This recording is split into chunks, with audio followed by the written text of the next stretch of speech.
Sean, we heard from the president this morning saying that Mike Flynn should ask for immunity. We also know the president has longstanding views on what immunity means. I mean, back in September, he said, if you are guilty of a crime, what do you need immunity for? So does the president think that Mike Flynn is guilty of a crime? I think he believes that Mike Flynn should go testify. He thinks that he should go up there and do what he has to do to get the story out. With or without immunity? Well, I mean, that's up to him and his lawyer to decide. I'm not going to give Mike Flynn or anyone else legal advice from the podium, but I will tell you that the president's view is he should go up there, he should testify. But the president gave legal advice from his Twitter account. He said Mike I know, Flynn but the should interesting ask for immunity. right, and I understand. He has said in the past that the only reason you ask for immunity is if you committed Right, a but I think crime. that the underlying point that you're missing, Jonathan, respectfully, is that what he's asking is go testify. Go get it out there. Do what you have to do to get there and tell Congress and tell everyone exactly what we've been saying for a long time.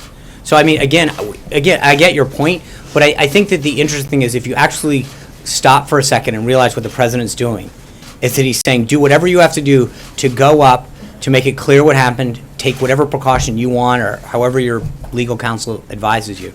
But again, I've heard in some legal circles that the president could have exerted legal authority with him and Sally Yates and others. It's quite the opposite. And again, I think that compared to the narrative that you hear from a lot of the folks in this room all the time is a little bit opposite. Here you have a president who is telling Mike Flynn and others to go up there, make sure, in fact, we talked about the other day with members of the administration that the president we've made volunteered.